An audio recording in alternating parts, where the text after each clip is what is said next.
bagaimana dan apa yang Bapak lakukan untuk hal yang berkaitan dengan privasi data yang sekarang ini bisa dicuri di mana-mana.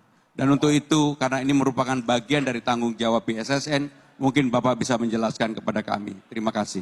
Oke. Saya ada di BSSN karena beliau.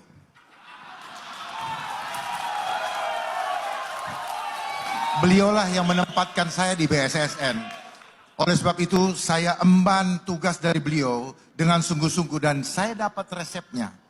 Bagaimana resepnya supaya cyber security di Indonesia bisa dijamin keamanannya. Mudah-mudahan Mas Pram jadi presiden. Hah? Saya mohon jadikan Indonesia mandiri internet. Selama internetnya tidak mandiri, maka selama itu bocor semua. Itu artinya apa? Alat intelijen, alat yang memata-matai tanpa kita sadari. Dosa kita ada semua di gadget. Makanya kalau ada kasus diambil gadgetnya, stresnya setengah mati. Oleh sebab itu, mari Mas Pram, saya dukung Mas Pram menjadi Presiden Republik Indonesia. Dan saya akan menjadi staf ahli khusus bidang cyber security. Aduh, ini lucu yes ya, ini lucu ya. Nah, ini calon gubernur kita. Calon gubernur kita. Ridwan Kamil. Ridwan Kamil. Ini Nah, jagoan ya. kita ini. Ridwan Kamil ini jagoan kita. Bagus. Ya, ini jagoan kita, Ridwan Kamil. Debat pertama. Debat pertama ini. Debat pertama. Mantap. Calon gubernur DKI Jakarta. Daerah Mantap. khusus Jakarta. Siapa yang akan menjadi pemimpin Jakarta sudah ada garis tangannya. Kita akan dukung kalau itu Pak Dharma jika takdirnya ada atau Mas Pram jika takdirnya ada. Salah satu nilai yang diwariskan dari ibu saya adalah pemimpin harus adil dan jangan dendaman. Maka masa lalu yang baik kami akan pertahankan. Semua program yang bagus dari Pak Ali Sadikin, Pak Sutioso, Pak Jokowi, Pak Foke, Pak Ahok, termasuk Pak Anies akan kami pertahankan. Contohnya, kartu-kartu yang sudah baik tentang pendidikan, tentang kesehatan, anak, disabilitas, dan lain-lain yang sudah ada, kami akan pertahankan. Kami hanya menambah 2 saja, hasil curhatan warga. Satu ada kartu pelayan rumah ibadah, ya, yang satu lagi adalah kartu untuk anak yatim Jakarta. Tapi kartunya kebanyakan kalau masing-masing pegang sendiri, sehingga kami akan mempunyai sesuai dengan kemajuan digital, kartunya cukup 1. Namanya kartu kamu, kaknya dari Jakarta maju. Jadi kartu kamu adalah kartu Jakarta Maju. Di dalamnya minimal ada 7 kelompok yang akan mendapatkan kebaikan. Termasuk transportasi, kita tambahi tadi anak yatim nomor 16 dan juga pasukan rompi-rompi kita gratiskan juga, Transjakarta, Jaklingko, sampai LRT, MRT-nya juga dilakukan. Bapak Ibu yang saya hormati, kalau kami terpilih, salah satu kelebihannya insya Allah hubungan kami dengan presiden terpilih akan sangat baik. Dan siapa yang diuntungkan? Yang diuntungkan adalah warga Jakarta. Logikanya gimana Pak Ridwan? Kalau hubungan baik, dana transfer dari pemerintah pusat akan berlipat-lipat, sehingga program Jakarta, kartu-kartuan dan semuanya akan lebih banyak dan lebih sejahtera. Terima kasih. Keren sekali. Nah, ini baru calon pemimpin masa depan yang kayak gini yang harus dicontoh, ya kan? Jadi Pak RK ini, ya, beliau ini adalah model pemimpin masa depan. Ya. Kenapa saya bilang demikian? Karena gaya berpolitiknya itu loh santun. Santun. Coba kalian lihat cara ngomongnya tenang, jadi bikin suasana tuh adem gitu. Ya benar. Gak kayak pilkada yang lalu-lalu ya kan? Iya, nggak kayak pilkada yang lalu-lalu ya. Penuh dengan politik identitas. Kalau ini enggak. Sopan, santun, nggak saling menyerang ya kan? Ini patut dicontoh nih yang kayak gini nih. Jadi terlepas siapapun yang dipilih nanti oleh masyarakat Jakarta, oleh rakyat Jakarta, yang jelas Pak RK ini sudah memberi contoh cara berpolitik yang santun. Santun, baik, tidak merendahkan orang ya kan. Beliau ini sangat respect kepada pencapaian terdahulunya. Gitu. Jadi tadi udah kita dengar program-program yang baik dari gubernur-gubernur terdahulu akan dipertahankan, kan begitu. Dan juga beliau ini tidak pernah sama sekali menjatuhkan lawan politiknya. Nah, Itu yang patut kita contoh. beda Sama dengan sekali nggak pernah. yang kemarin debat di Pilpres ya. Seharusnya Abah Anies Abah Anies. Baswedan itu mencontoh Pak RK ini dalam berpolitik, dalam hal kesantunan gitu. Jadi intinya tidak harus menjatuhkan lawan untuk naik ke atas, nggak perlu. Kita respect ya, kita hargai lawan politik kita. Gitu. Benar-benar. Ya, ini contoh yang bagus ini buat pendidikan politik ke depannya. Ya, Mana ada tercetus gitu ya, mana ada terlontar di mulutnya menjatuhkan lawan, nggak pernah. Beliau ini sangat menghargai lawan politiknya. Itu seharusnya yang harus dilakukan oleh para politisi-politisi itu. benar. Istilahnya ngapain coba nyerang-nyerang lawan ya kan, hanya untuk mengakui bahwa diri kita tuh pintar dari yang lain. Nah. Nggak harus. Berpolitik seperti ini lebih elegan. Adem ya kan. Nggak Di segi ribut-ribut. pengalaman, Pak RK ini tidak diragukan lagi. Karena beliau pernah menjabat sebagai wali kota. Terus Gubernur. Jawa Barat 2 periode. Jadi udah nggak diragukan lagi mengenai pengalaman beliau begitu. Dan juga beliau ini latar belakangnya kan arsitektur. Jadi beliau sangat paham dengan pengelolaan kota itu, beliau sangat paham. Iya, iya. Jadi rugi banget kalau warga Jakarta nggak memilih Pak RK. Rugi, saya rasa rugi.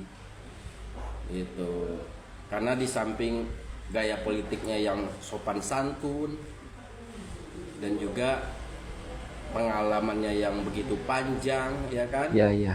Sehingga beliau ini sangat mengerti akan kebutuhan Jakarta. Ya, semuanya berhak dipilih, ya kan? Baik nomor 1, nomor 2, nomor 3. Tapi saya yang sudah pernah merasakan kepemerintahan Kang Emil ini di Jawa Barat, saya hanya sharing aja ke masyarakat Jakarta agar masyarakat Jakarta tidak salah memilih pemimpinnya untuk 5 tahun ke depan. Nah, pilihan terbaik untuk warga Jakarta adalah Kang Emil. Kang Emil. Oke. Ya, sebenarnya ya guys, untuk Pilgub DKI Jakarta sekarang ini, ya kita lihat adem-adem, anyem, nggak ada yang sering serang. Begitu juga dengan Suswono dengan Pak Ridwan Kamil ini tidak menyerang kiri kanan ya kan. Begitu juga dengan pasangan yang lain tidak menyerang kiri kanan ya kan. Tetapi kalau kita lihat ya kan, yang paling cocok, yang paling sesuai untuk DKI Jakarta ya itu Pak Ridwan Kamil. Waduh, mantap. Karena sejalan dengan pemerintah pusat ya kan. Nah, jadi Pak Prabowo gitu ya kan didukung oleh Partai Gerindra dan ya Koalisi Indonesia Maju lah gitu ya kan guys. Nah, jadi jangan seperti gubernur yang kemarin gitu ya kan, yang diagung-agungkan itu Pak Anies ya kan. Ya, bisa dibilang kalau saya lihat pemimpinan Pak Anies itu agak sedikit ingin membawa dirinya sendiri gitu ya kan, ingin berbeda dengan yang di pusat gitu ya kan.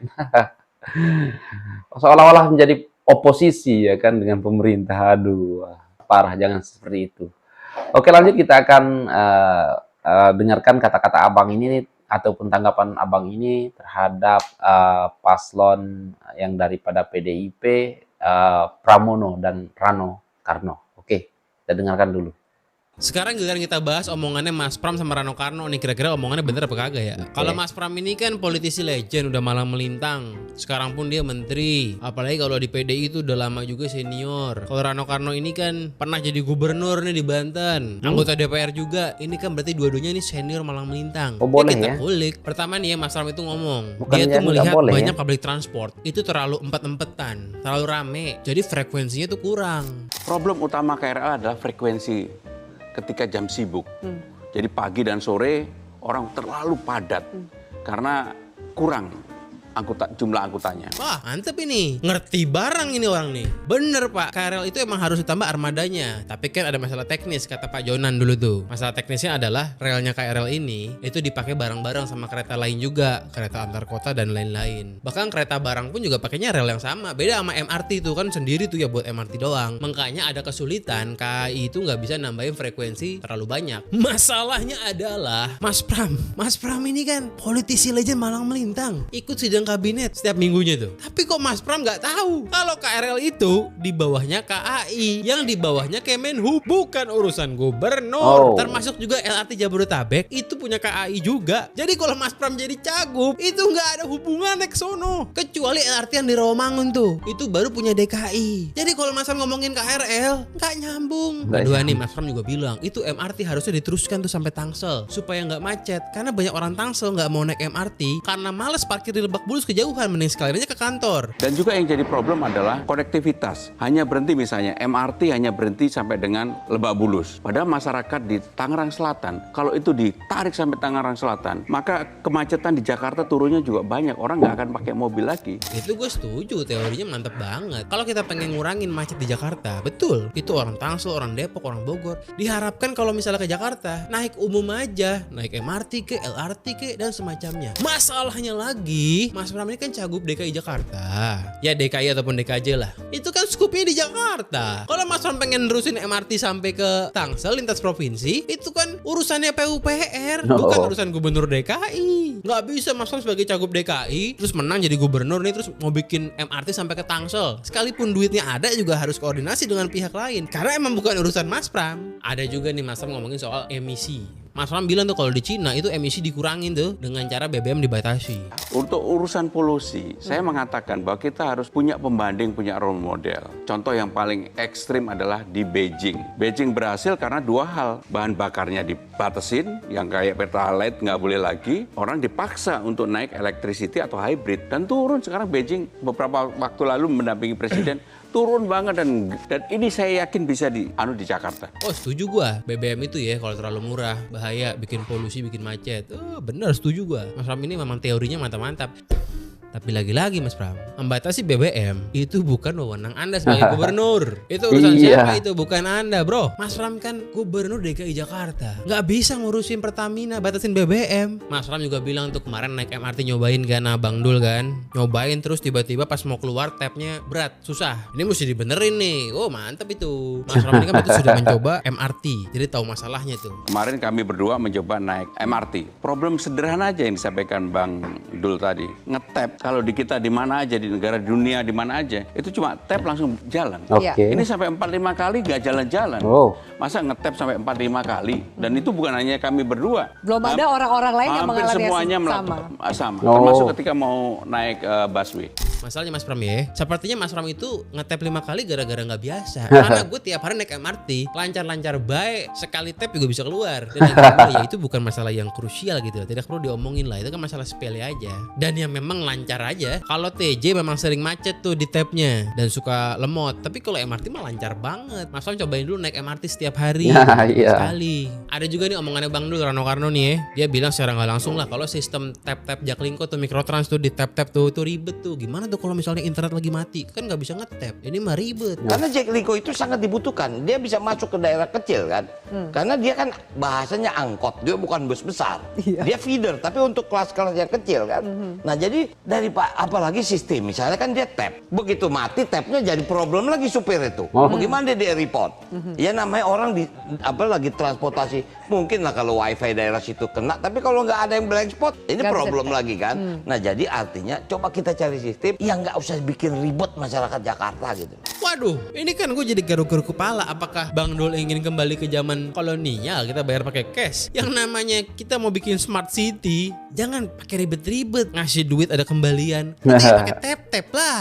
Masa mau dikembalikan ke zaman yang bisa pakai Iya. cash, bisa pakai tap? Wah, ribet yang ada. Ntar ada ngetem tuh gara-gara ngasih kembalian. Kita harus maju, kita embrace teknologi. Jangan takut sama teknologi. Terus gimana kalau mesin tapnya lagi rusak? Kalau mesin tapnya pernah rusak, sedang rusak, yang dibenerin ya benerin sistemnya. Kirin gimana skema cadangannya kalau mesinnya lagi rusak? Bukan yang ngilangin tuh mesin, bukan yang mengembalikan cash juga. Ada juga nih Mas Pram ditanya soal jalur sepeda, tapi nggak dijawab. Cuma dijawab saya ini pesepeda banget loh. Tapi nggak dijawab soal jalur sepedanya tuh, di skip. Jadi kalau jalur sepeda secara simpel, saya ini kan pesepeda banget. Keluhan yang paling mendasar adalah kontinuitas dari kebijakan. Nggak betul-betul diselesaikan. Yang sudah baik nggak diselesaikan. Kalau misalnya Mas Pram ini benar-benar pesepeda banget itu ya coba jawab dong. Gimana soal jalur sepeda? Mas Pram juga ada bilang tuh di menit ke-6 di wawancara itu, dia bilang kita bikinlah jalur sepeda motor itu sendiri, gabung sama sepeda. Jangan gabung sama mobil biar nggak macet. Kalau saya diberikan kesempatan itu, apa yang sudah diadakan dengan jalur sepeda diperbaiki. Kalau perlu dibuatkan elevated. Elevated buat siapa? Khusus untuk sepeda dan motor. Supaya di bawah kemacetan juga bisa berkurang banyak di Sudirman Tamrin. Ini contoh saja. Ya kurang lebih Mas Pram ngomong kayak begitulah. Intinya menggabungkan sepeda motor dengan sepeda. Waduh, kalau digabung tuh sepeda motor sama sepeda biasa, bahaya bener. Mana ada di seluruh dunia sepeda digabung sama motor? Kagak ada. Jadi ya begitulah kurang lebih sekilas nih ya dari wawancara yang baru-baru ini terjadi. Gue melihat Mas Pram ini masih bingung untuk membedakan fungsi masing-masing lembaga. Kerjaannya gubernur, kerjaannya menteri, kerjaannya pusat, kerjaannya daerah, masih bingung. Jadi ya PR masih banyak nih. Lagi juga kenapa sih nggak Ahok aja? Kan PDI juga tuh Ahok. Ahok sama Rano Karno kan mantap itu kemarin. Ya kalau Bang Dulnya ya udah deh. Kalau Bang Dul kan yang penting jadi Betawi. Ya udah deh buat gimmick ya lumayan lah. Tapi paling nggak ada Ahoknya. Ahok itu mantap. Tapi ya sudah lah, mau bagaimana lagi? Nah, jadi guys, ya masih bingung mungkin Mas Pram ya. Dia kirain masih jadi menteri ya kan. Tapi gak apa-apa lah, dari segi ini kita bisa menilai ya siapa yang paling pas lah untuk DKI Jakarta ya. Ya, Ridwan Kamil lah ya kan. Yang searah dengan pemerintah yang akan dilantik ya kan. Pasti Ridwan Kamil lah ya. Kalau menurut aku ya kan guys, masyarakat Jakarta rugi kalau tidak pilih Ridwan Kamil. Ya, itu. Ya meskipun kita nggak dapat memilih, tapi setidaknya kita bisa mensupport atau mendukung Pak Ridwan Kamil dari media sosial ya kan, macam-macam ya kan, menyuarakan agar ya semakin ramai lah gitu ya kan yang mendukung Pak Ridwan Kamil. Dan semoga satu putaran untuk Pak Ridwan Kamil. Dan oke guys, apa tanggapan kalian? Silakan berkomentar. Kalau Dharma Kun gimana? Aduh, masih mikir ya guys. Pokoknya Ridwan Kamil yang top. Dan sekian, terima kasih. Assalamualaikum warahmatullahi wabarakatuh. Bye.